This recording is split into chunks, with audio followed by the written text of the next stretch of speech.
আমরা গরিব, আমরা পাঙ্গাস মাছ খাই, ঘৃণা করি না। দেখেন পাঙ্গাস মাছ দিয়ে আলু দিয়ে রান্না করলে সেটা পরে দিই।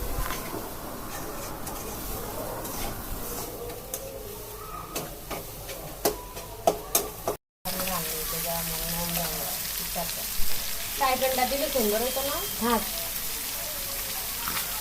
এটা ফুটবো। এই মাছটা সোজা করে দে।